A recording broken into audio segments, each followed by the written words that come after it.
आदरणीय सभी अतिथिगण का स्वागत है। जय सहभागी सभी को हरिओम। हरिओम। सभी लोग ओके सर।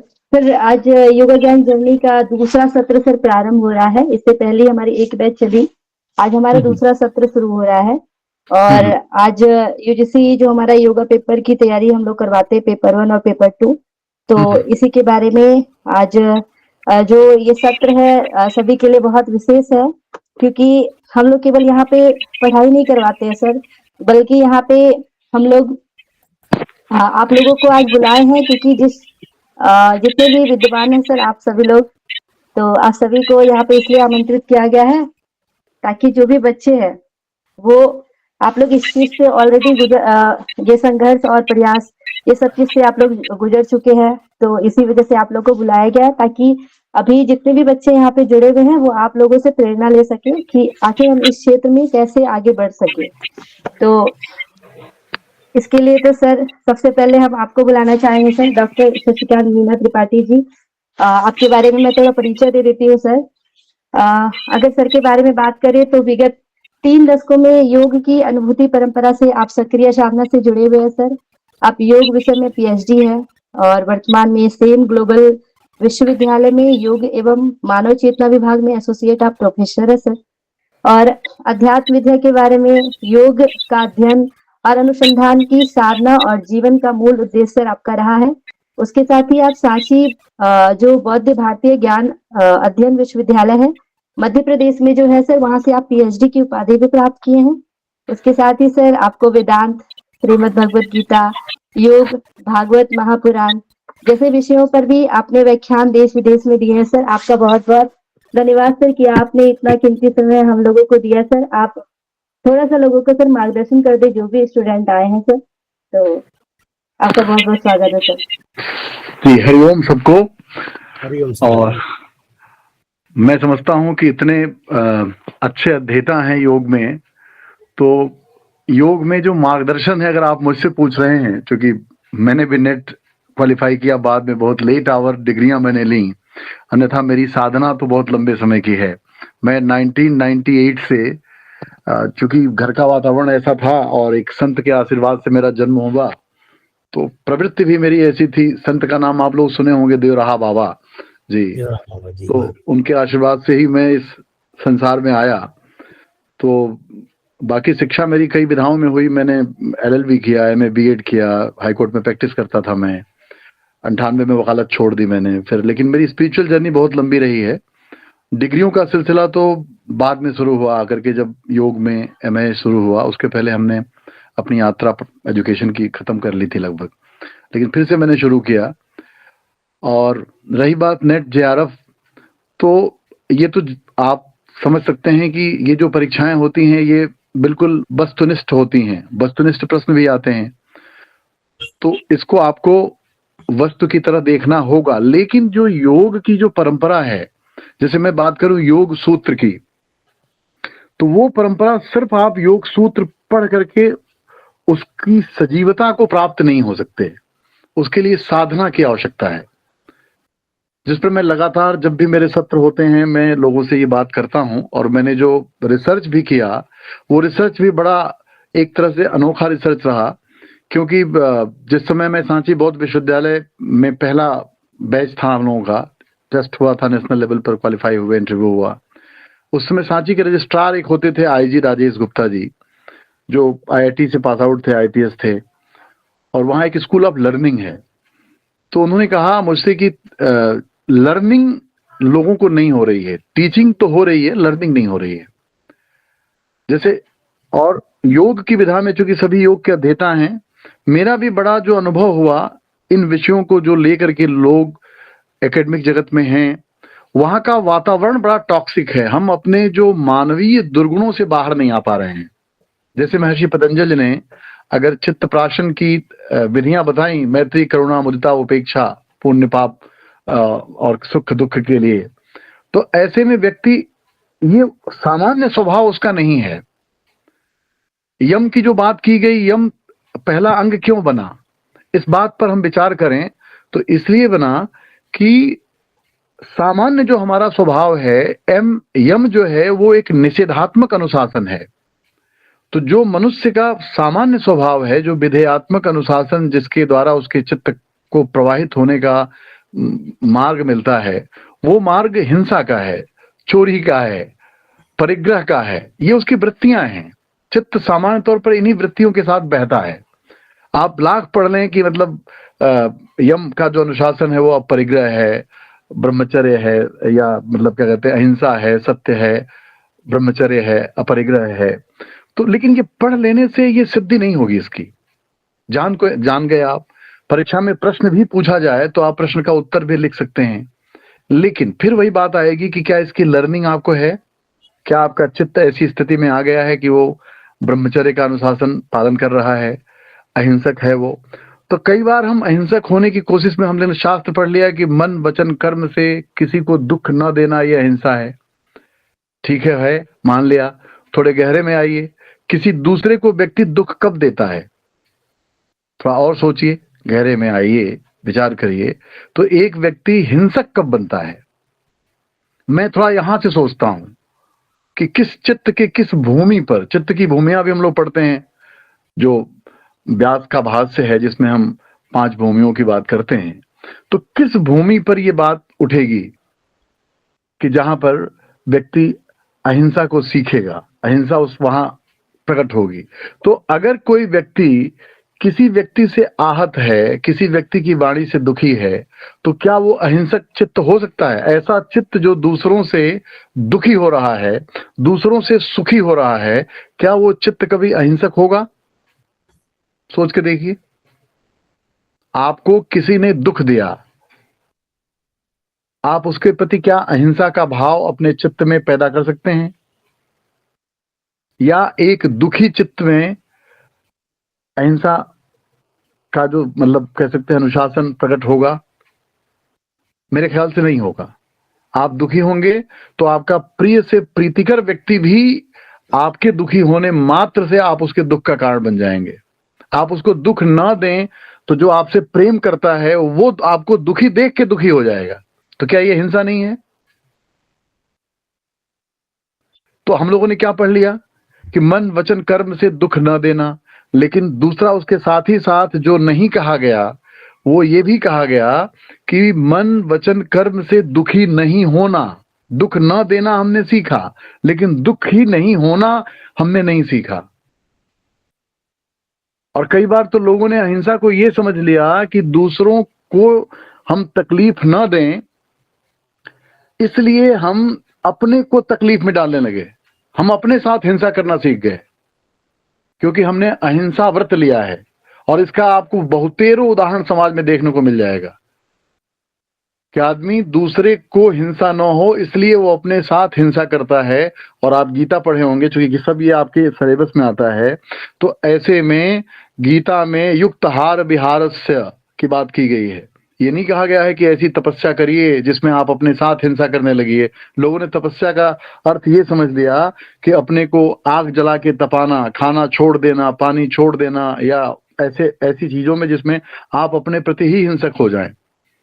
तो इसलिए ये बहुत गहरी बातें हैं, और जब ये बातें हमारे चित्त में उतरती हैं तो हमारा व्यक्तित्व बदलता है। तो इसलिए हमारा जो विषय था वो लर्निंग था, योगा की टीचिंग हो रही है। आप जब फर्स्ट पेपर की तैयारी कराते होंगे तो प्रश्न आता है, हमने भी सॉल्व किया है, आप लोगों के भी सामने आएगा, क्या जो शिक्षण होता है उससे लर्निंग होती है? ये मतलब सभी आचार्य हैं, मैं मतलब एक जिज्ञासा, बस ये मैंने आपके चित्त में मतलब कि भूमि पर मैं उकेर रहा हूं कि ये चीजें खड़ी हो जाएं कि क्या किसी विषय को योग सूत्र के 195 सूत्रों को रट लेने से आप योगी हो जाएंगे? तो इसका मतलब फिर 195 सूत्रों को रट करके आप, हो सकता है कि योग सूत्र पर आने वाले प्रश्नों का उत्तर तो दे दें, लेकिन चित्त वृत्तियों का निरोध तो नहीं होगा। मैं तो कहता हूं, मैं क्या कहता हूं, महर्षि पतंजलि भी कह रहे हैं कि योगस चित्त वृत्ति निरोध में कहते हैं कि निरोध की भी वृत्ति होती है। तो क्या उनका कहना है कि निरोध वृत्ति के साथ चित्त को खड़ा कर लिया जाए, ये योग है? तो निरोध वृत्ति के साथ दृष्टा स्वरूप में स्थित हो सकता है? नहीं हो सकता। दृष्टा जब स्वरूपस्थ होगा तो क्या वो दृष्टा होगा? दृष्टा तो दृश्य के संदर्भ में ही होगा। दृश्य को हटाइए, दृष्टा भी गायब हो गया। आप कुछ देख ही नहीं, दृश्य ही नहीं है आपके सामने, तो दृष्टा किस बात के आप हैं? दृष्टा के लिए दृश्य का होना भी जरूरी है और दर्शन भी होता है उसमें। यानी ये त्रिपुटी बनेगी, दृष्टा, दृश्य और दर्शन की। और दृष्टा जब स्वरूपस्थ होगा तो ये त्रिपुटी के अंत होने पर होगा, जिसको आचार्य शंकर अपरोक्षानुभूति कहते हैं। प्रत्यक्ष और परोक्ष अनुभूति नहीं कहते, वो अपरोक्षानुभूति कहते हैं। तो बात बड़ी गूढ़ है। तो मैं थोड़ा सा उस तह पर काम करता हूँ। लर्निंग पर मैंने शोध किया। योग सूत्र, योग वासिष्ठ और श्रीमद् भगवत गीता में अधिगम की अवधारणा, विवेचन और यौगिक तकनीकी, ये मेरा शोध का विषय रहा। तो आज भी मैं निरंतर साधना में हूँ। बड़ी लंबी बात, चूंकि बड़े बड़े विद्वान मौजूद हैं, मुझे शायद 10 मिनट का समय था, शायद पूरा भी हो गया हो। अगर मेरे बात कहने से कुछ आप लोगों के मन में जिज्ञासा उत्पन्न हुई हो या कोई प्रश्न बन रहा हो तो उस प्रश्न को ले लेते हैं, अन्यथा मेरा समय समाप्त अगर हो गया हो तो बस इन्हीं शब्दों के साथ मैं आप सभी साधकों से कहूंगा कि जहां भी आप हों, योग का प्रकाश होना चाहिए। क्योंकि मैंने कहा चिराग तले अंधेरा। मैंने योग और मानव चेतना विभाग में मानवीय चेतना और मानवीय गुणों का सर्वथा अभाव पाया है। मंदिरों में जो बड़ी लंबी कतार में लोग खड़े होते हैं और आस्था प्रकट करते हैं, मैं देखता हूं उनको जीवंत लोगों में कभी भगवान के दर्शन नहीं होते। बहुत सही है जी। तो ये बड़ा दुर्भाग्य है। और खासकर मैं योग डिपार्टमेंट ऐसा देखता हूं, तो निश्चित आप लोग जब जागृत होंगे, आप प्रकाशित होंगे, तो आपके संदर्भ सानिध्य में रहने वाले बच्चे और जो भी लोग आएंगे, मतलब लगे कि कोई योग का साधक है, कोई जलता हुआ दिया तो है, किसी की चेतना तो फ्लरिश हुई है कम से कम। तो ऐसा होना चाहिए। इसी अपेक्षा के साथ मैं काम करता हूं। और शायद आनंद जी ने मुझे, आपको शायद पुंडरीक जी को ये कहा कि नहीं उनको जोड़ा जाए, तो हमने कहा ठीक है, आपका कहना है। बहुत बहुत आभार है सर। आप जैसे व्यक्तियों को दर्शन मात्र से ही चित्त की वृत्तियों का निरोध की ओर दौड़ने लगती है। और हम लोग तो ये चाहते हैं सर कि आपके ऐसे ही दर्शन बीच बीच में भी होते रहें, तो हम लोग उत्साहित होते रहेंगे। क्योंकि कई जन्मों की यात्रा है सर, इसमें एक शब्द भी आपका किसी आदमी को कहीं भी मोड़ के ले जा सकता है। यही ज्ञान है सर। आप जैसे साधकों का सर दर्शन मात्र से ही हम लोग उस राह पे चल सकते हैं। शब्द तो आपके वो हैं कि जिनकी तुलना ही नहीं कर सकते। एक एक शब्द रिसर्च किया हुआ है सर। ये आपका प्रेम है जी। दर्शन जो आपने कहा, ऋषि दर्शन दृष्टा होता है। भारत में ऋषि को दृष्टा कहा गया। भारत का ऋषि दृष्टा था, है ना। महर्षि पतंजलि दृष्टा थे। हम लोग तो अभी उनकी धूल भी नहीं है। आपकी दृष्टि सराहनीय है जी। और दृष्टा हम लोग को होना चाहिए, इसमें कोई दो राय नहीं है। तभी हम श्रुति परंपरा के संवाहक होंगे। ध्यान रखिएगा, नहीं तो स्मृतियां रह जाएंगी। जी सर, स्मृति भारत में श्रुति और स्मृति परंपरा है ना। तो ऐसे में अगर आप दृष्टा नहीं हुए तो आप श्रुति परंपरा के आपको कोई नहीं सुनेगा। रटा जाएगा, यूजीसी परीक्षा लेगी, परीक्षाएं लोग पास होंगे, प्रोफेसर की नियुक्तियां होंगी, सैलरी बटेगी। लेकिन जब वहां आप जाएंगे, उनके संपर्क में आएंगे, तो आपको लगेगा अच्छा ये योग है। तो कुछ दिन बाद लोग योग से भी चिढ़ने लगेंगे कि अच्छा योग पढ़ने के बाद ऐसे व्यक्तित्व का निर्माण होता है, तो भैया राम राम, नहीं पढ़ना मुझे योग, है ना। ऐसा मैंने देखा है, ये मेरा अनुभव है। मैं ऐसे लोगों को देख रहा हूं लगातार।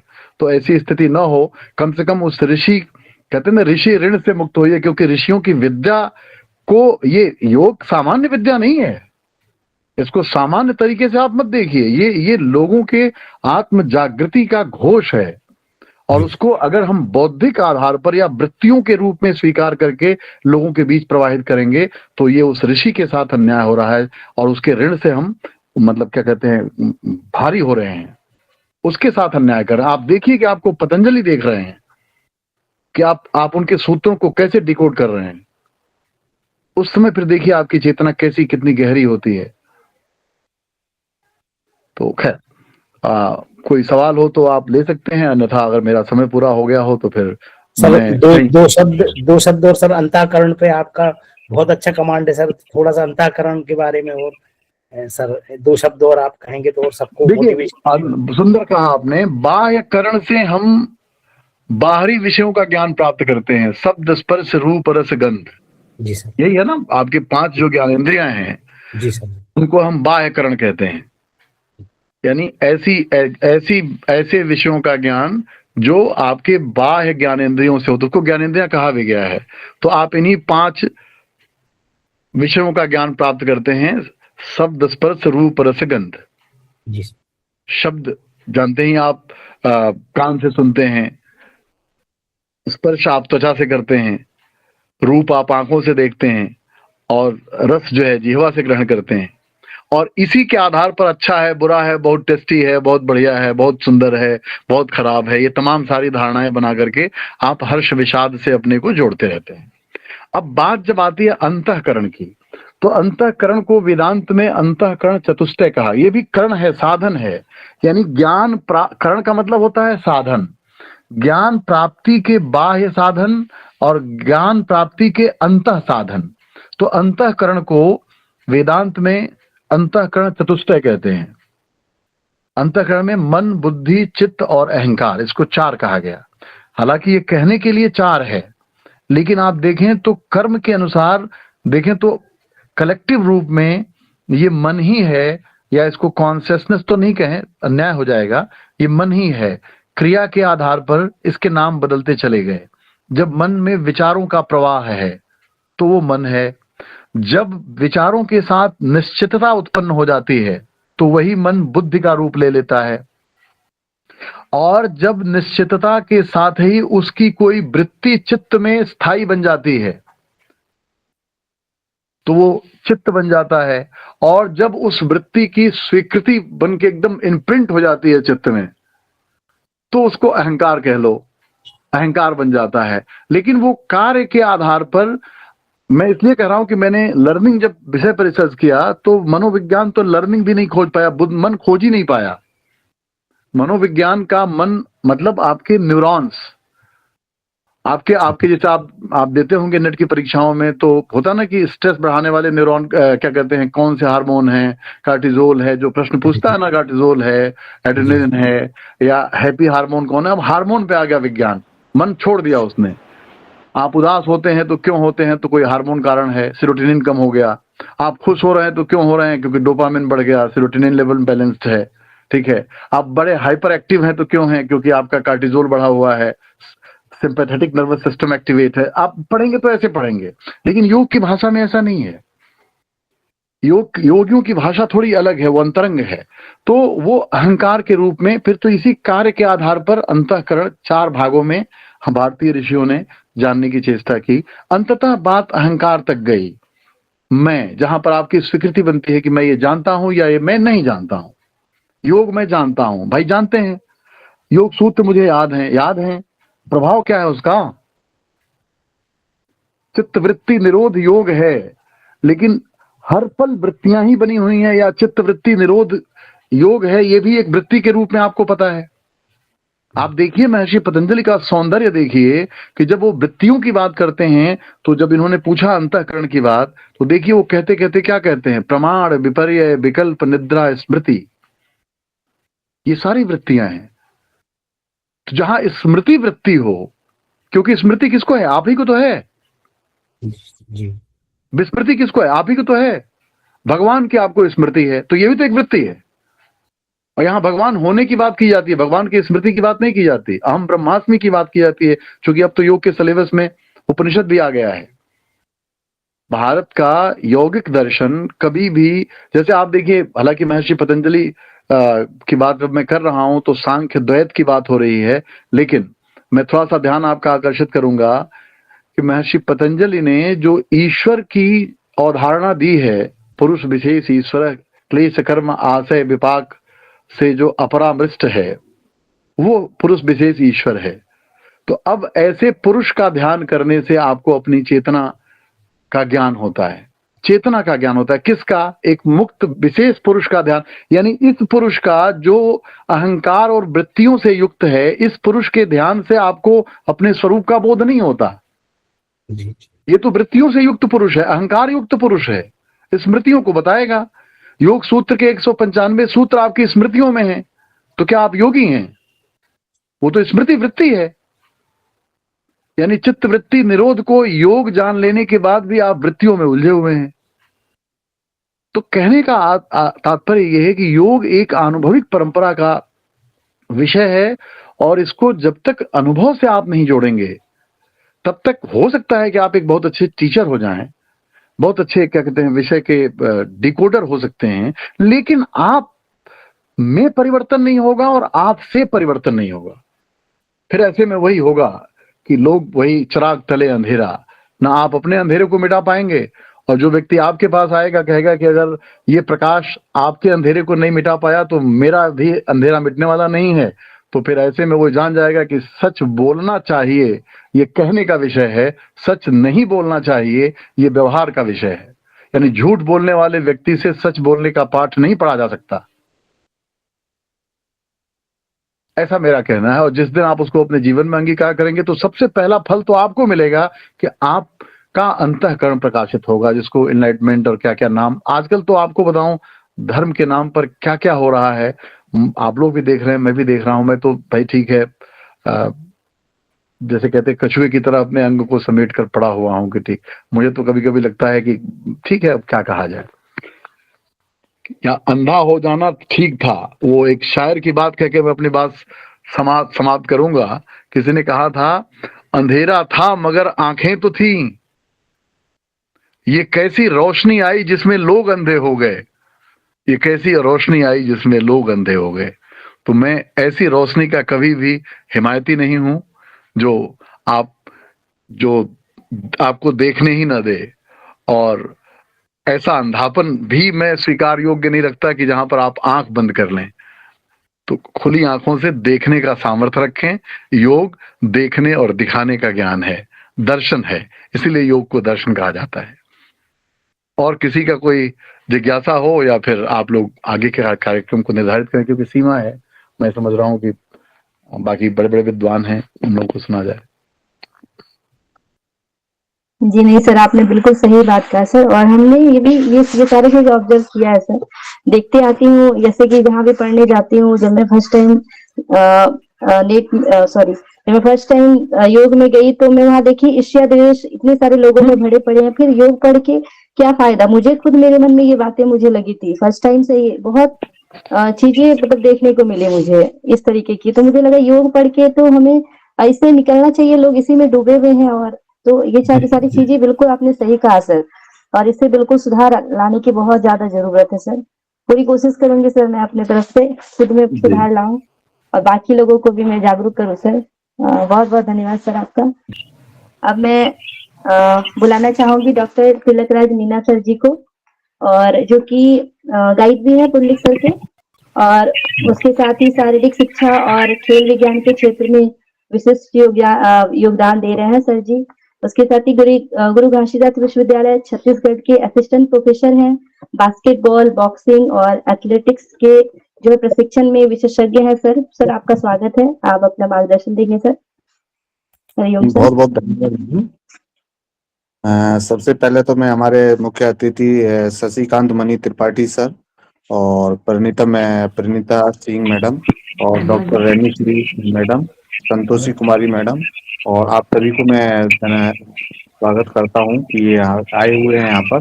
और बड़े अतिथि हमारे आगे, जैसे रेणु श्री मैडम तो जैसे कहा जाए तो मेरी गुरु भी हैं, क्योंकि मैं उनके अंडर में अभी मैंने MA स्टार्ट किया है, मैं योगा भी कर रहा हूँ, तो मैं उनके अंडर में MA योगा भी स्टार्ट किया है रेणुश्री मैडम के अंडर में। तो सभी को मैं तहे दिल से सादर नमस्कार करूंगा। आज हम सभी यहाँ पर जो मंच है, जो ज्ञान जर्नी है, योग ज्ञान जर्नी है, वहाँ पर एकत्रित हुए हैं, जो कि पुंडलिक सर और नेहा मैडम हमारे इस प्रोग्राम को पूरे को कोऑर्डिनेट करते हैं। जो हमारे UGC का जो नेट JRF के लिए तैयारियां होती हैं, जो हमारे कोचिंग के लिए मीन्स कहा जाए तो मीन्स जो कोचिंग क्लासेस जो हो रही हैं योग की, तो इनमें बहुत ही अच्छा ये अपना सफल योगदान दे रहे हैं। पुंडरीक सर हो गए और नेहा मैडम हो गई हैं। और क्योंकि ये यूजीसी नेट बिना अब अगर कहा जाए तो यूजीसी का अगर नेट क्लियर नहीं करते हैं तो आप जो रिसर्च वर्क है या उच्च शिक्षा के लिए अयोग्य रहते हैं। तो ये बहुत ही अच्छी ज्ञान जर्नी, योग ज्ञान जर्नी का इन्होंने प्लेटफॉर्म है, जो कि ऑनलाइन और ऑफलाइन मोड पर ये लोग अब हमेशा प्रशिक्षित करते हैं बच्चों को, और बहुत ही अच्छी ट्रेनिंग देते हैं। अगर कहा जाए योग की, तो योग एक आत्मा और मन का एक जो समायोजन ही है, समन्वय है, जो कि हमको कार्य करता है, जो हमारे जीवन की कार्यशैली है उसको अच्छा करता है, जो हमारी विद्या जर्नी है उसको भी सही करता है। तो ये बहुत ही अच्छा प्लेटफॉर्म है जिससे हम यहाँ पर जुड़े हुए हैं। तो मैं इन सब जो अंत में यही कहना चाहूंगा, योग ज्ञान ज्ञान जर्नी की जो पूरी टीम है, जो उत्कृष्ट पहल कर रही है, जो इन्होंने ये पहल किया, बहुत ही उत्कृष्ट पहल है। इनको मैं हार्दिक बधाई देता हूं और आशा करता हूं कि ये अभियान हमेशा निरंतर चलता रहे और अच्छा कार्य कर रहा है। इससे हजारों विद्यार्थी, पहले भी मैंने देखा था 2 बार इनके प्रोग्राम हो चुके हैं और पहले भी इन्होंने इस प्रोग्रामों में मुझे जोड़ा है और सर लोगों को भी जोड़ा था। तो इस तरीके के काफी विद्यार्थियों को जीवन की नई दिशा दे रहे हैं, जो कि योग के लिए है। बहुत ही बहुत बधाई देता हूँ इस पूरी टीम को। बहुत बहुत धन्यवाद। बहुत बहुत धन्यवाद नेहा नेहा मैडम और पुंडरीक सर, आप सभी का। और सभी जितने अतिथि गण आए हैं उनको भी मैं बहुत बहुत हार्दिक अभिनंदन करता हूँ। बहुत बहुत धन्यवाद सर। धन्यवाद सर। धन्यवाद सर आपका, आपने इतना समय दिया, महत्वपूर्ण समय सर। हरिओम सर, आपको धन्यवाद।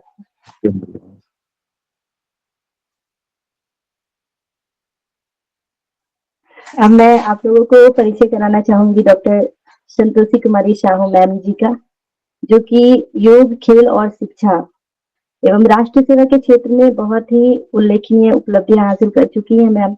और रांची विश्वविद्यालय स्कूल ऑफ योगा में सहायक प्राध्यापक हैं और एशियन योग चैंपियनशिप राष्ट्रीय स्वर्ण पदक विजेता रह चुकी हैं, लेखिका हैं और योग की निर्णायक है आज के समय में। और शैक्षणिक उपलब्धियों में अगर इनकी बात किया जाए तो ये 6 बार यूजीसी नेट क्वालिफाई भी कर चुकी है और स्पोर्ट्स अथॉरिटी ऑफ इंडिया और योगासन भारत द्वारा आयोजित जो जज प्रमाणन के तीनों स्तरों में जो है सफलतापूर्वक उत्तीर्ण किए हुए हैं मैम।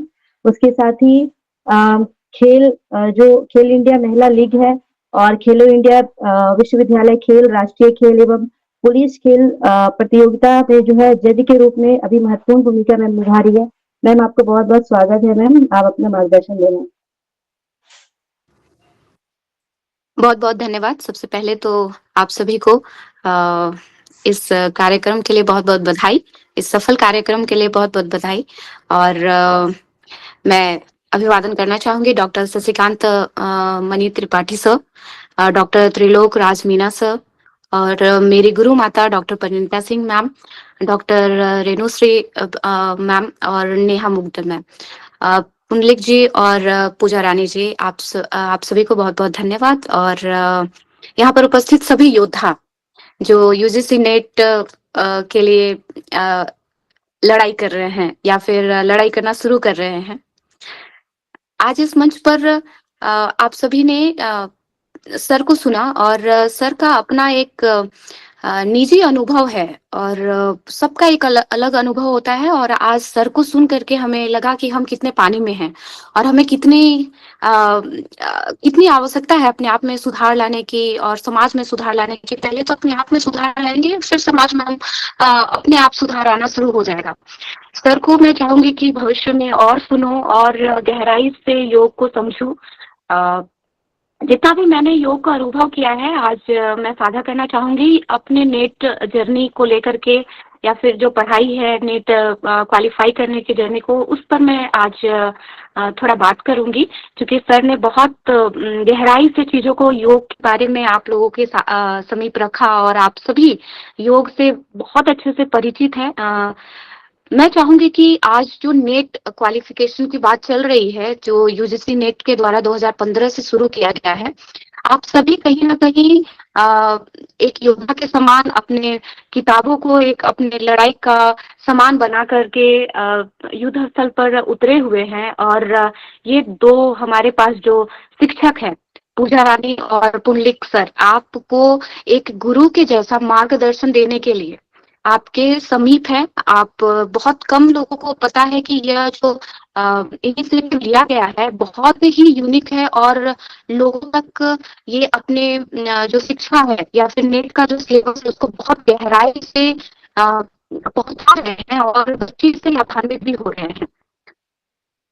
नेट क्वालिफिकेशन के लिए हम लोग कई बार सोचते हैं कि यूजीसी नेट जो है वो सिर्फ हम तैयारी कर रहे हैं, सिर्फ प्रोफेसर बनने की एक हमारी तैयारी है। लेकिन क्या ये कई हद तक सही है या फिर गलत है, इस पे हम लोगों को चिंतन करना बहुत आवश्यक है। क्योंकि हम लोग सिर्फ यूजीसी नेट क्वालिफाई करके एक सहायक प्राध्यापक नहीं बनते हैं, हमें एक जिम्मेदारी मिलती है ज्ञान बांटने की।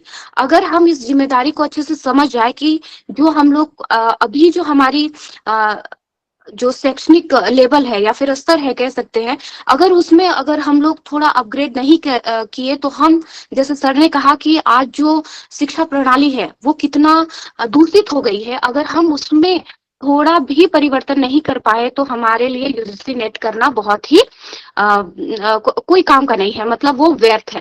तो हम लोगों को सबसे पहले तो जो भी यूजीसी नेट का जो सिलेबस बनाया गया है, आपको सहायक प्राध्यापक बनने के लिए या फिर अपने शिक्षा को बांटने के लिए, लोगों तक पहुंचाने के लिए बहुत ही कठिन बनाया गया है। लेकिन यदि आप उसको अच्छे से पढ़ाई नहीं करते हैं, गहराई से पढ़ाई नहीं करते हैं, तो आप कहीं ना कहीं आप यूजीसी नेट के लिए आप क्वालिफाइड नहीं कर पाएंगे। और हम जब सोचते हैं ना कि क्वालिफाई हम क्यों नहीं कर पा रहे हैं, तब आपको एक चीज सोचना चाहिए, शायद उस स्तर तक मैं नहीं पहुंच पाया हूं कि लोगों तक मैं अपनी बातों को पहुंचा सकूं या फिर लोगों को शिक्षित करने के लिए मैं उस प्लेटफॉर्म तक आ चुका हूं।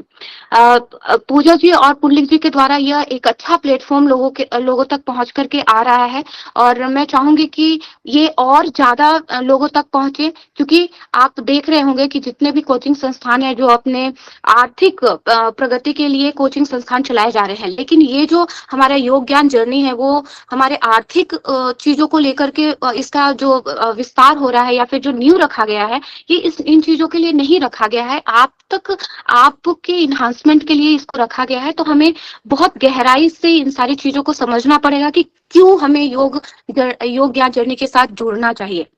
दूसरी बात है, जब हम लोग यूजीसी नेट का तैयारी करते हैं तो हमारे अंदर कंसिस्टेंसी नहीं रह पाती है।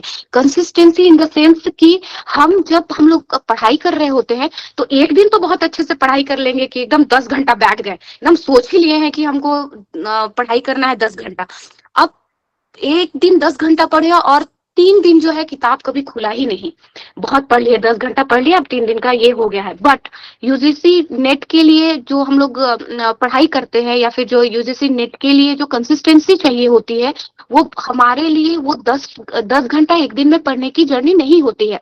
हम डेली यूजीसी नेट का क्वालिफाई करते हैं। आप सभी को बड़ा आश्चर्य होगा कि ये बहुत कैसी बात कर रही है, लेकिन जब हम चीजों को जब हम एक घंटा दिन में 1 घंटा सिर्फ पढ़ते हैं तो बहुत सारी चीजों को हम सिर्फ सीख नहीं पाते हैं, हम डेली यूजीसी नेट के लिए क्वालिफाई कर रहे होते हैं। हम कहते हैं कि यूजीसी नेट एग्जाम एक दिन हो रहा है, बट नहीं, ये हमारा डेली का एक हमारा एग्जाम होता है। हमारे खुद के साथ में डेली एक हम लोग एग्जाम ले रहे होते हैं और उस एग्जाम में हम डेली क्वालिफाई कर रहे होते हैं। तो वो कंसिस्टेंसी आप में हमेशा बनी हुई रहनी चाहिए। अगर कंसिस्टेंसी नहीं होगी तो अगर आप कंसिस्टेंसी नहीं रखेंगे, हार्ड वर्क करेंगे, एक दिन में 10 घंटा 12 घंटा पढ़ेंगे, तो आप यूजीसी क्वालिफाई नहीं कर सकते हैं। कहा जाता है कि consistency is the most important then intensity. आप क्या पढ़ाई कर रहे हैं, कितना पढ़ाई कर रहे हैं, उससे आपको मतलब नहीं होता है यूजीसी नेट में। आपके लिए कंसिस्टेंसी ही सब कुछ मायने रखता है। अगर आप ईमानदारी से डेली 1-2 घंटा पढ़ाई करें और ये पढ़ने की जो क्या कह सकते हैं हम उसको दिनचर्या है वो कैसे बनाए, तो मैं आपको बताऊंगी। मेरी अपनी अनुभव है कि जब मैं सोचती थी कि आज मैं एकदम कंटिन्यू 2 घंटा बैठ के पढ़ूंगी, स्ट्रेट बैठ के पढ़ूंगी, चेयर पे बैठ के पढ़ूंगी, तो ऐसा नहीं होता। आप सिर्फ अपने मोबाइल को हटा करके, हम लोग चिप्स लेकर के बैठ जाते हैं, खाने का चीज लेकर के बैठ जाते हैं, और ऐसे करते करते हम लोग 3-4 घंटे समय व्यर्थ कर देते हैं, और पता चलता है हमें प्रोडक्टिविटी तो कुछ निकला ही नहीं। अगर उस समय में सिर्फ हम 45 मिनट सिर्फ स्ट्रेट फोन साइड रख करके, अपने पास कुछ नहीं, टेबल में सिर्फ एक किताब है और सिर्फ उस किताब पे पूरा ध्यान है, और सिर्फ 45 मिनट आप पढ़े, और 45 मिनट के बाद आप जो चाहे आप कर सकते हैं। चाहे 15 मिनट आप खेलिए कूदिए, लेकिन जो 45 मिनट है उसमें आपका किसी भी प्रकार का अगर कोई भी विघ्न नहीं आता है, कोई भी डिस्टरबेंस नहीं आता है, तो आपका वो पढ़ाई बहुत क्वालिटी का होगा। क्वांटिटी से हमें मतलब नहीं है, हमें क्वालिटी से मतलब होती है। क्वांटिटी हम 10 घंटा 12 घंटा पढ़ लें, उससे कोई मतलब हमें नहीं रहता यूजीसी नेट में, क्योंकि हमारे पास 10 यूनिट होते हैं। हमारे पेपर 1 में 10 यूनिट है, पेपर 2 में 10 यूनिट है, तो ये हमारे लिए बड़ा इंपॉर्टेंट होता है। तीसरी बात है, हम अपने आप को कंपेयर ना करें किसी से। हम लोग आजकल सोशल मीडिया में देखते हैं रेगुलर की yes I have qualified net, I have qualified JRF, और ये देखते हैं और हम डर जाते हैं कि अरे इनका हो गया, मेरा नहीं हो रहा है। तो क्या आपसे मैं पूछना चाहूंगी, क्या आपका जर्नी उनके साथ एक जैसा है? क्या आपका समय या आपका यात्रा या फिर आपकी क्षमता एक जैसा है? बिल्कुल नहीं। आपकी यात्रा अलग है, आपका समय अलग है, और आपकी क्षमता अलग है। तो आप किसी से कंपैरिजन ना करें। मैंने पहले भी जब यूजीसी नेट का ये पहला सत्र जब चला था, तो मैं बताई थी अपना अनुभव कि मैं जब सेमेस्टर 1 में थी, तो मैंने बहुत सारे लोगों से पूछा कि फॉर्म भर रहे थे, तो मैंने पूछा कि क्या ये यूजीसी नेट क्या होता है। मुझे पता ही नहीं था। सबसे पहली बात, मैं मास्टर्स इन योग साइंस पे तो एडमिशन ले ली थी, लेकिन मुझे पता ही नहीं था कि क्या होता है यूजीसी नेट। जब मैंने उन्होंने पूछा, तो उन्होंने कहा कि ये प्रोफेसर बनने का एक पहला पड़ाव है। तो मैं सोच रही थी ठीक है, मुझे तो पता भी नहीं था इसके बारे में, मैंने उस समय ध्यान भी नहीं दिया। और फिर उसके बाद उन्होंने मुझे कहा कि नहीं, ये बहुत हार्ड होता है। तो मैंने सोचा शायद बहुत हार्ड होता है, क्योंकि वो लोग बहुत बड़े थे और मेरे से ये बात कर रहे थे, तो मैंने सोचा कि ठीक है, उनकी बातों पे मैंने ठीक है अमल किया, और फिर मैंने फॉर्म ही नहीं भरा। दूसरे जब मैं उनका रिजल्ट निकला, तो मैंने उनसे पूछा कि क्या आपने क्वालिफाई किया? तो उन्होंने कहा कि नहीं, क्वालिफाई नहीं किया। तब तो मैं और ज्यादा डर गई। लेकिन जब सेमेस्टर 2 में पहुंची, तो मैंने पूछा, मैंने फॉर्म भरा फिर से, तो अब जो भी हो जाए मैं देख लूंगी। अब उसके बाद मुझे डिटेल्स मैंने दिन बहुत मेहनत किया, बहुत पढ़ा। नहीं कह रही हूँ कि 20 दिन का होगा वो मेरा पढ़ाई, लेकिन जो कंसिस्टेंसी मैंने अभी बात की, उस कंसिस्टेंसी से मैंने 20 दिन पढ़ाई किया और यूजीसी नेट क्वालिफाई कर ली।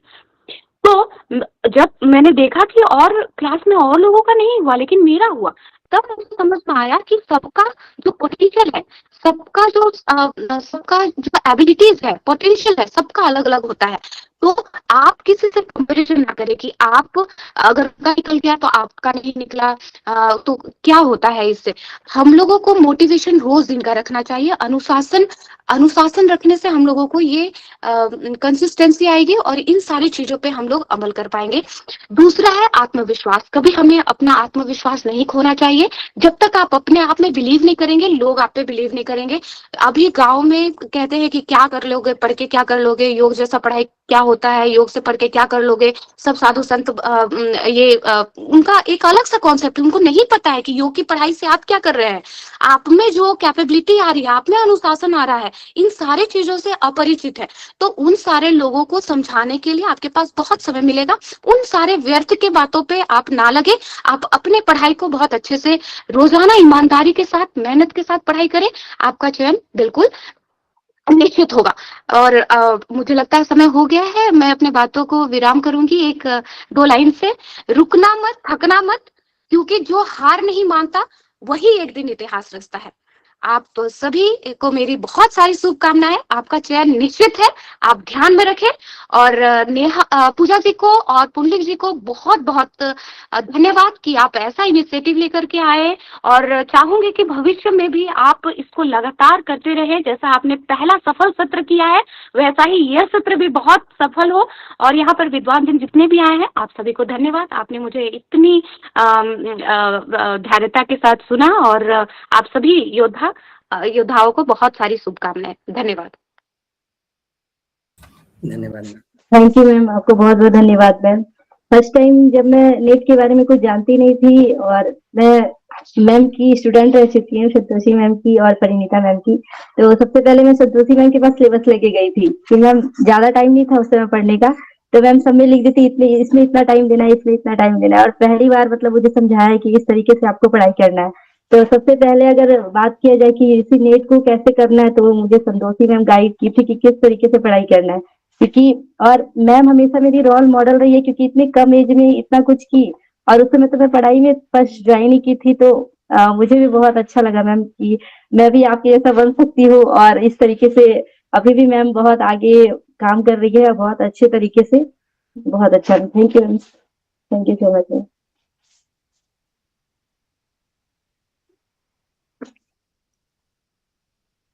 अब मैं बुलाना चाहूंगी नेहा मुदगल जी मैम को। हरिओम मैम। योग एवं वेलनेस के क्षेत्र में सक्रिय युवा शिक्षाविद है मैम आप। और आप देवी अहिल्याबाई अहिल्या विश्वविद्यालय इंदौर में एमए की हुई हैं। 5 बार आप भी यूजीसी नेट उत्तीर्ण है मैम। वर्तमान में आप सहायक प्रोफेसर हैं और जेआरएफ के लिए प्रयासरत है मैम। योग शिक्षा, समग्र स्वास्थ्य और शोध के क्षेत्र में आप निरंतर सक्रिय भूमिका निभा रही है मैम। आपका स्वागत है मैम। हरिओम मैम, आप अपना मार्गदर्शन देंगे मैम।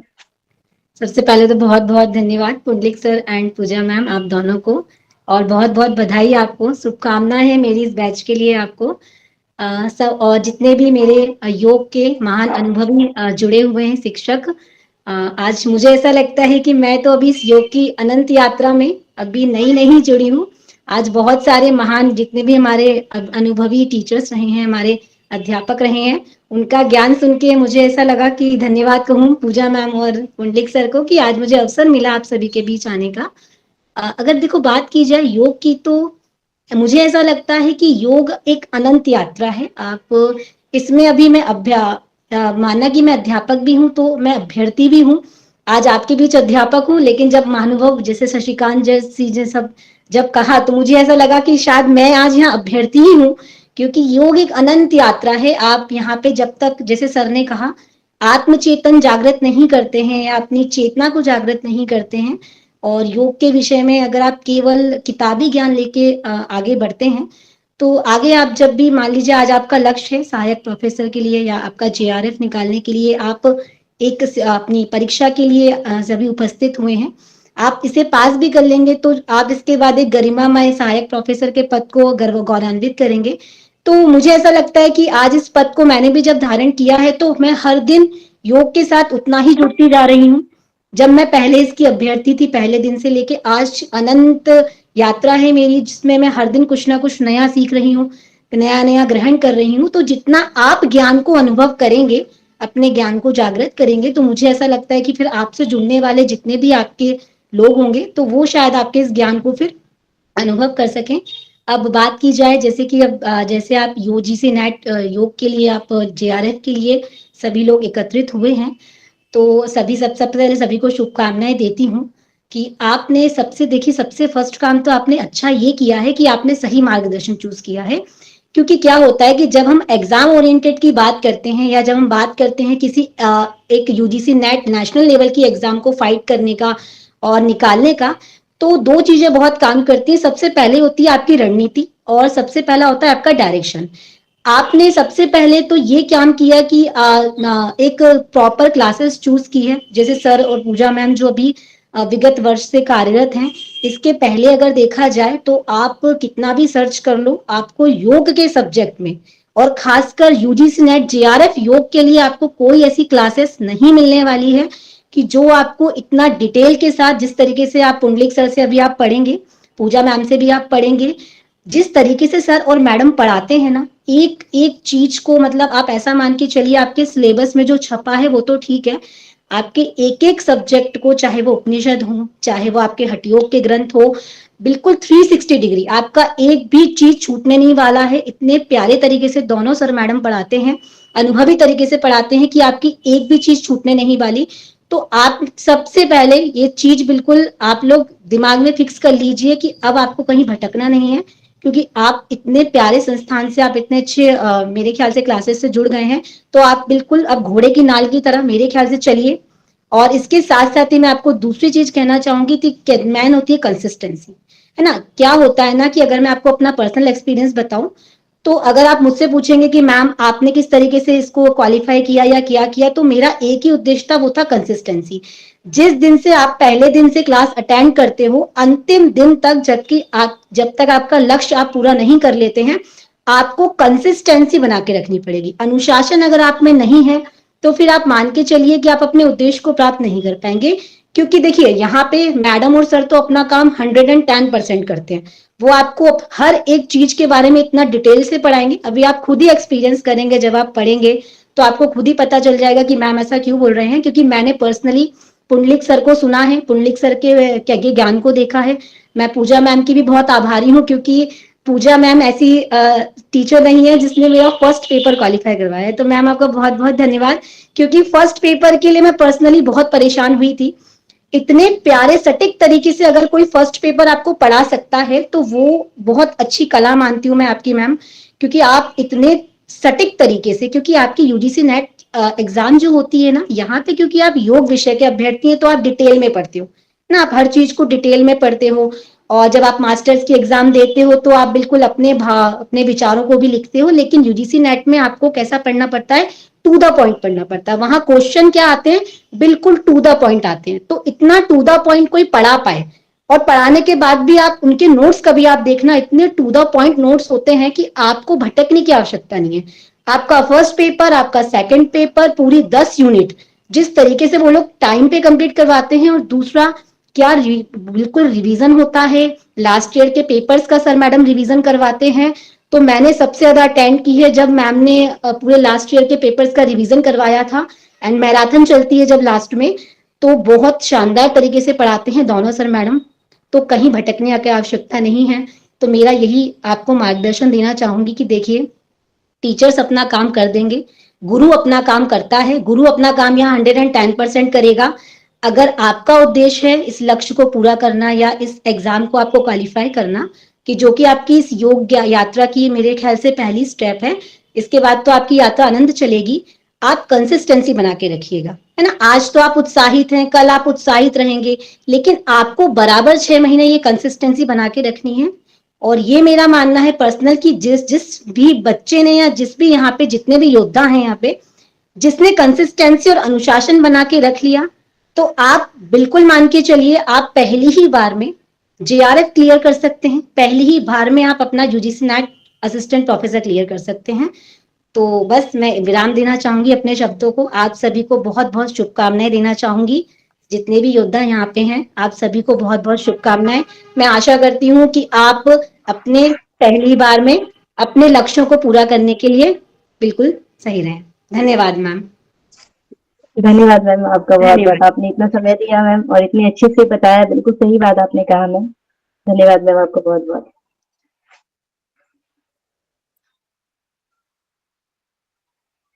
अब मैं आप लोगों को परिचय करना चाहूंगी डॉक्टर परिणीता सिंह मैम का, जो ये योग में हमारी प्रेरणा की स्रोत रही है मैम। 25 वर्षों से अधिक योग में अनुभव रहा है मैम का। और मैम इंडियन योगिनी एसोसिएशन झारखंड चैप्टर की वाइस चेयरपर्सन है। डिवाइन योगा अकादमी रांची की निर्देशक भी है, और साथ में योग मित्र मंडल की जनरल सेक्रेटरी है मैम। योग एवं आध्यात्मिक जीवन शैली पर उनकी 3 पुस्तकें भी प्रकाशित हो चुकी है, और उन्होंने 20 शोध पत्र भी प्रकाशित किए हैं। उसके साथ ही योग एवं आध्यात्मिक जीवन शैली पर उनकी पुस्तकें और शोध कार्य अत्यंत सराहनीय है मैम का। मैम मुंगेर विश्वविद्यालय से भी जुड़ी हुई है, और हम लोगों को हमेशा मुंगेर का भ्रमण भी करवाती रहती हैं। तो मैम के सानिध्य में मुझे मुंगेर विश्वविद्यालय मुंगेर में जाने का अवसर मिला, बहुत कुछ सीखने का मिला।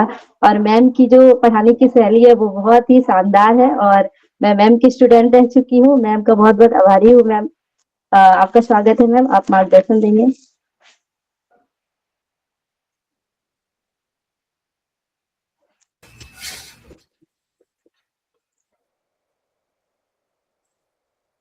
नमस्कार सभी को। बहुत बहुत धन्यवाद आपका पूजा जी और पुंडलीक जी का कि giving me such opportunity to say something in front of all of you. इस सेशन से जुड़े हुए जितने भी स्पीकर्स हैं उनको मेरा नमस्कार, और जो स्टूडेंट्स हैं जो इस प्लेटफॉर्म से कुछ लेना चाहते हैं लाभ, उनका स्वागत है। और क्योंकि मैंने पूजा को बहुत लंबे समय से जानती हूँ, और पुंडलिक जी को भी देखी हूँ, और इनके पढ़ाने के टेक्निक्स को भी देखी हूँ। ये बहुत अच्छे से किसी सब्जेक्ट को एक्सप्लेन करते हैं और प्रैक्टिस भी कराते हैं, क्योंकि एक दो बार जिस ग्रुप से ये पिछले ग्रुप को पढ़ा रहे थे तो कुछ नोट्स भी इन्होंने भेज रखा था, और उनको संस्कृत में श्लोक याद करवा रहे थे। तो वो उससे लगा कि मतलब काफी मेहनत करते हैं ये दो, और प्रैक्टिस, क्योंकि जब आप किसी कंपटीशन को क्वालिफाई करने का सोचते हैं तो यू हैव टू प्रैक्टिस, आपको प्रैक्टिस करना पड़ेगा, क्योंकि कुछ कुछ टेक्निक्स हैं जो एक लंबे समय तक प्रैक्टिस के बाद ही वो डेवलप कर सकते हैं, और जिसके लिए दोनों तत्पर रहते हैं और लगातार प्रैक्टिस कराते हैं।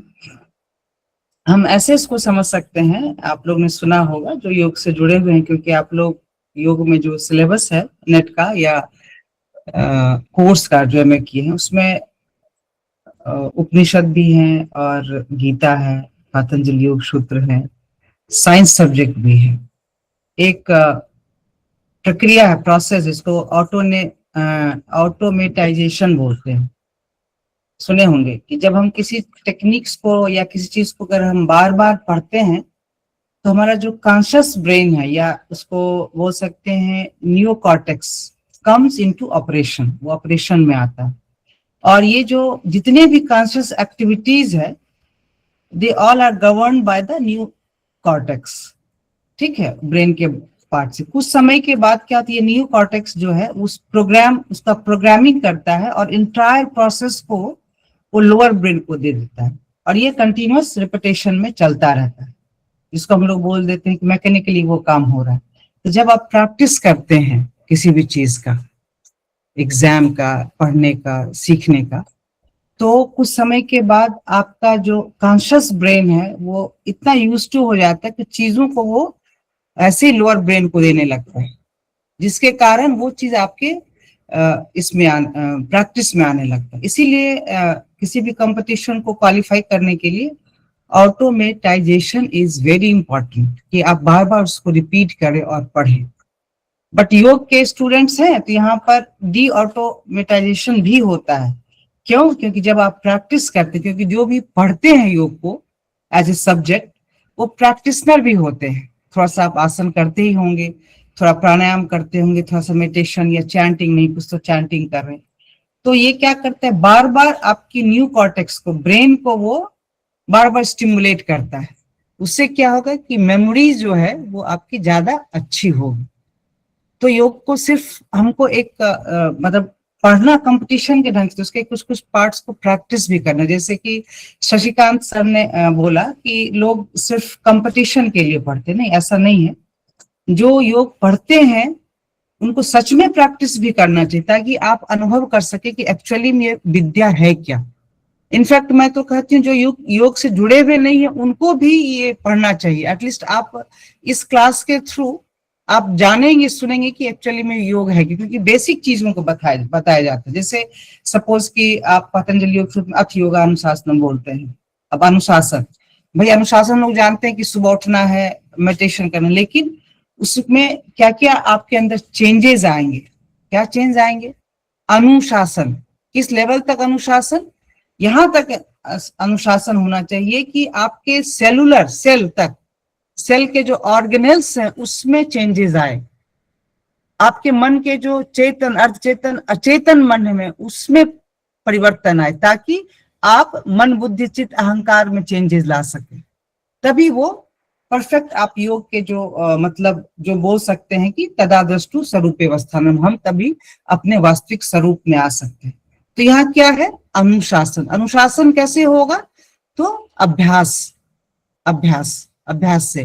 गीता में देखिएगा जो 6 चैप्टर है, आत्म संयम योग है, जिसमें अर्जुन पूछते हैं कृष्ण से कि ये मन बहुत चंचल है, इसको वश में करने का अर्थ है कि वायु को वश में करना। तो उन्होंने कहा है अभ्यासेन तू कौन्तेय वैराग्येन च गृह्यते, मतलब इतना अभ्यास करो वैराग्य भाव से, यानी कि अभ्यास, प्रैक्टिस। तो ये तो कंपटीशन है नेशनल लेवल का, या हमने जो बात अभी कहा है वो सिर्फ ये कंपटीशन में ही नहीं सिर्फ आप करेंगे, बल्कि जो जीवन की जो सच्चाई है, जो सच में परिभाषा है योग की, जिसमें सिर्फ मतलब पुरुषार्थ को ही ना प्राप्त करना, सिर्फ अपने जीवन यापन के लिए नहीं कुछ अर्थ को हम अर्जित कर लिए, बल्कि ये जो वास्तविक अर्थ है योग का कि हम भय, दुख, मृत्यु आदि से ऊपर उठ जाए, वास्तविक परिभाषाओं को जाने योग में।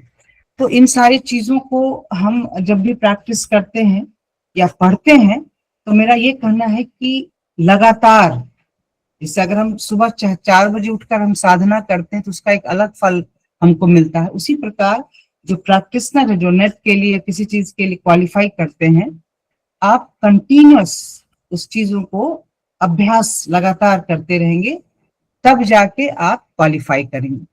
क्योंकि क्वालिफिकेशन के बाद आप के पास डिग्री रहेगी दूसरे को, जैसे पूजा ने नेट कई बार क्वालिफाई किया, पुंडरिक जी ने कई बार क्वालिफाई किया, इससे पहले संतोषी थी, उन्होंने भी 4-5 बार नेट क्वालिफाई किया।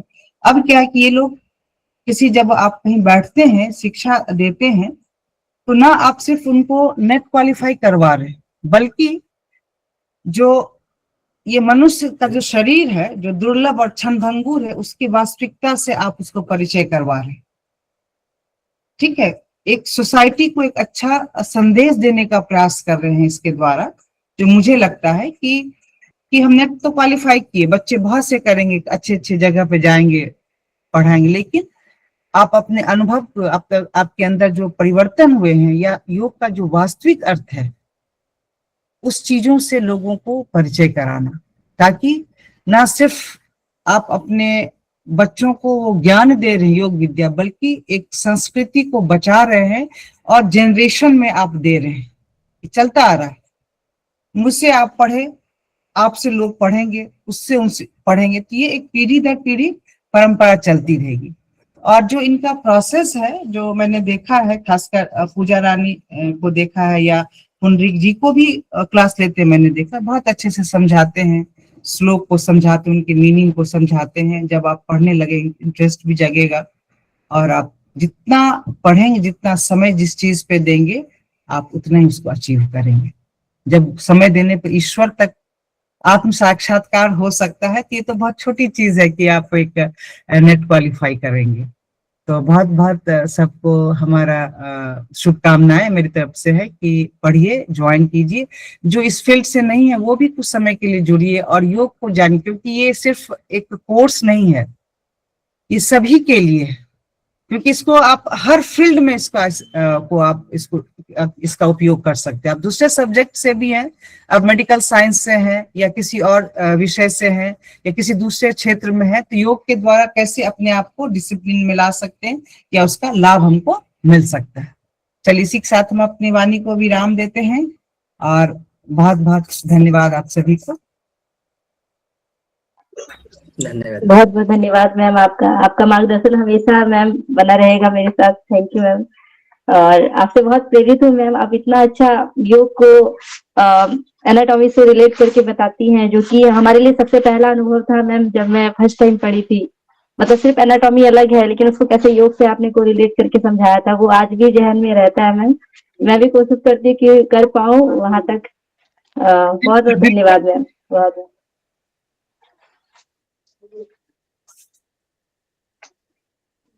अब मैं बुलाना चाहूंगी डॉक्टर रेणुश्री मंसूर मैम जी को प्रणाम। और आप दूरस्थ एवं ऑनलाइन शिक्षा के क्षेत्र में सक्रिय हैं और साथ में आप नागपुर स्थित एनआईटी कॉलेज के centre for distance and online education में असिस्टेंट प्रोफेसर है मैम आप, और उच्च शिक्षा में नवाचार हेतु निरंतर कार्यरत है मैम। आपका बहुत बहुत धन्यवाद। कृपया आप लोगों को मार्गदर्शित करें। आप पुंडलिक सर की मैम भी रह चुकी हैं, तो आपका स्वागत है मैम। धन्यवाद पूजा जी।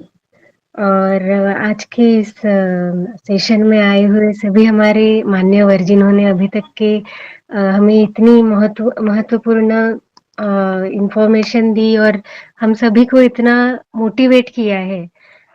Doctor Shashikant Mani Tripathi ji, doctor Tilak Raj Meena ji, doctor Parinita Singh madam, doctor Santoshi Kumari madam और नेहा मुदगल मैडम, सभी को बहुत बहुत प्रणाम मेरा।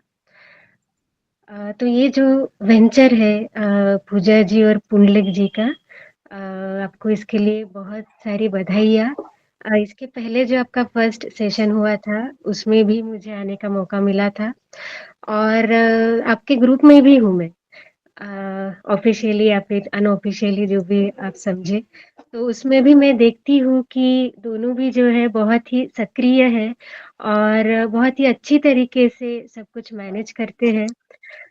इसके साथ साथ इनका रिसर्च और बाकी जो टीचिंग वर्क है वो भी शुरू है।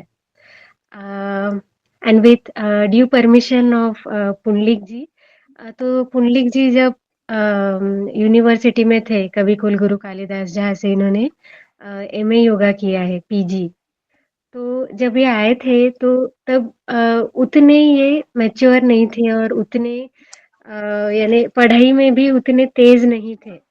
पर उसके बाद उन्होंने, यानी मैं इसलिए बता रही हूँ कि ग्रिप उन्होंने कैसे पकड़ी। तो अगर हमारा बैकग्राउंड भी, यानी वो बहुत बड़ी सिटी से आते हैं, ऐसा उनका बैकग्राउंड भी नहीं था, तो बहुत एक नॉर्मल इससे उन्होंने उठकर यहाँ तक के वो आए हैं कि उन्होंने जो मेहनत की यहाँ तक आने के लिए, तो उनका एक्चुअल एक्सपीरियंस वो कैरी करते हैं। और जो इंसान एक्चुअल एक छोटे इससे एक यहाँ तक पहुंचता है, उसकी जो प्रैक्टिस है, उसकी जो मेहनत है, वही वो देता भी है आगे।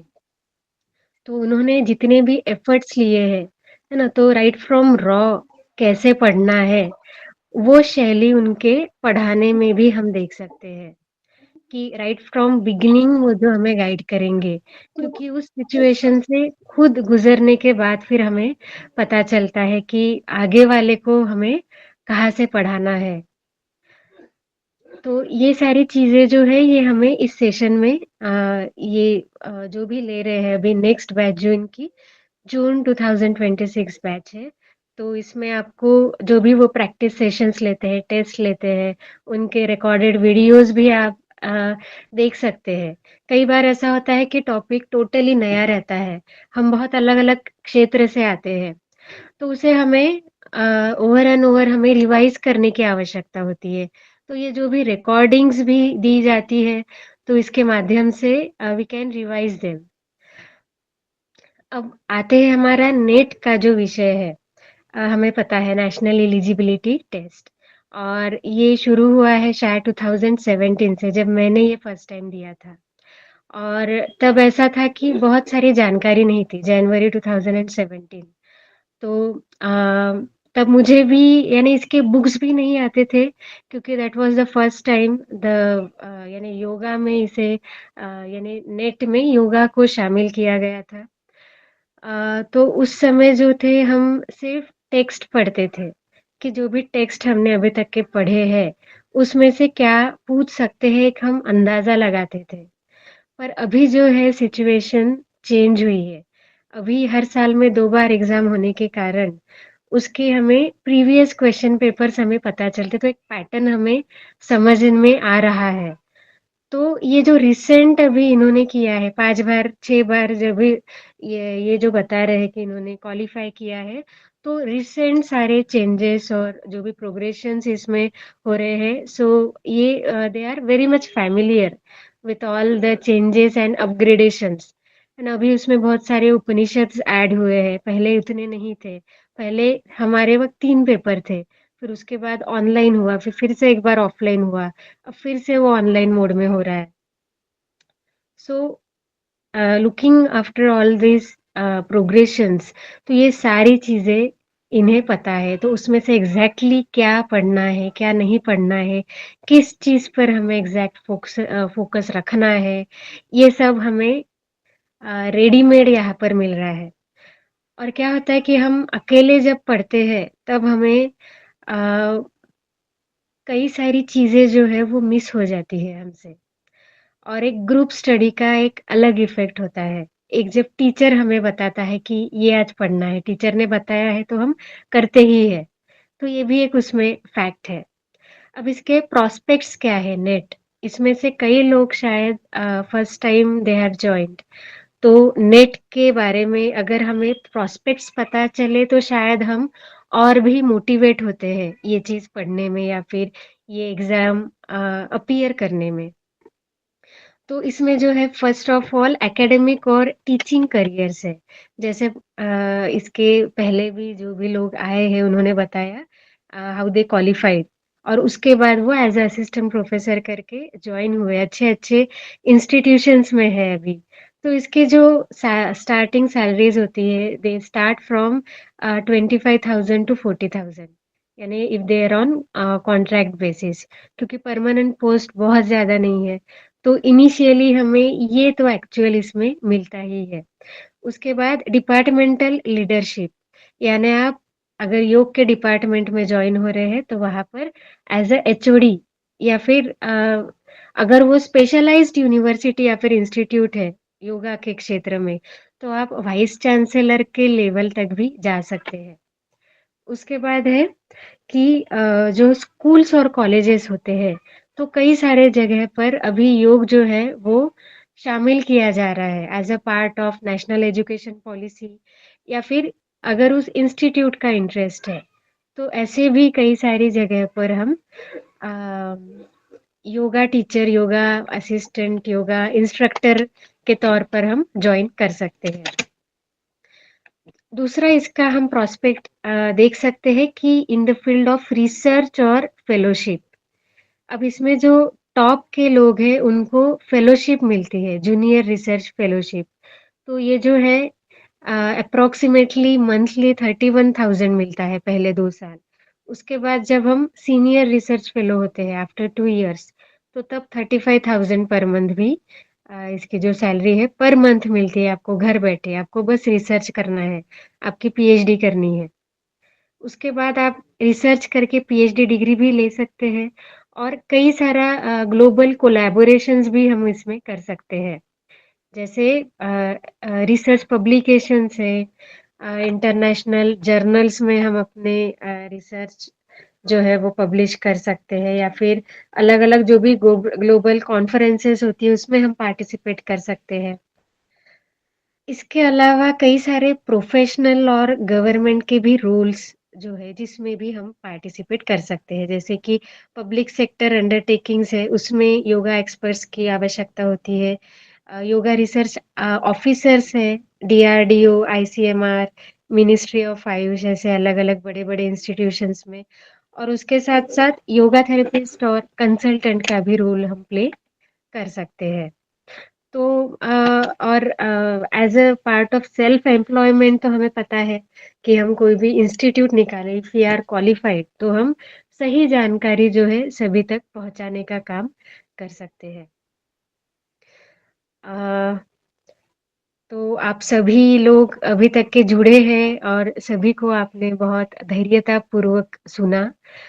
इसके लिए मैं आप सभी के आभारी हूँ, और पुंडलिक जी और पूजा जी आप दोनों को बहुत-बहुत बधाइयाँ। धन्यवाद। थैंक यू मैम, बहुत-बहुत धन्यवाद। आपने सारा योग के जितने भी फैक्टर है सारे के बारे में बताया, ताकि लोगों को कंफ्यूजन ना हो कि हमें किधर जाना है, और अगर ये क्वालिफाई कर जाते हैं तो क्या-क्या अपॉर्चुनिटीज हो सकती है मैम। बहुत अच्छा, थैंक यू मैम, बहुत-बहुत धन्यवाद मैम।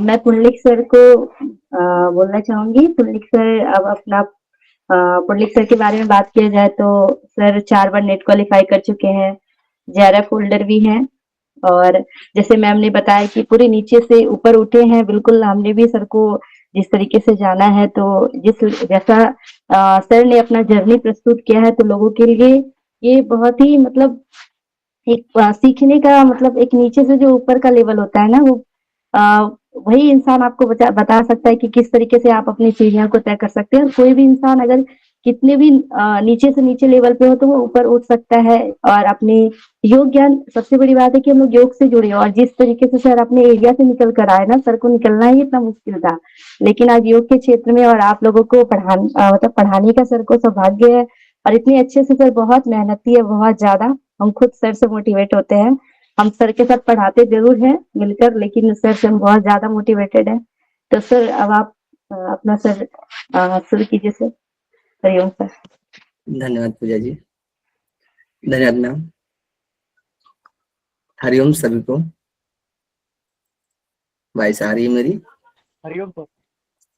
इतने टाइम से सभी लोग बने हैं, आप सभी का धन्यवाद। सबसे पहले जितने भी हमारे अतिथि आए थे, जैसे हम लोगों ने आज योग ज्ञान जर्नी की तरफ से जो हम लोगों ने सेकंड बैच लॉन्च किया था, इसका उद्घाटन समारोह था।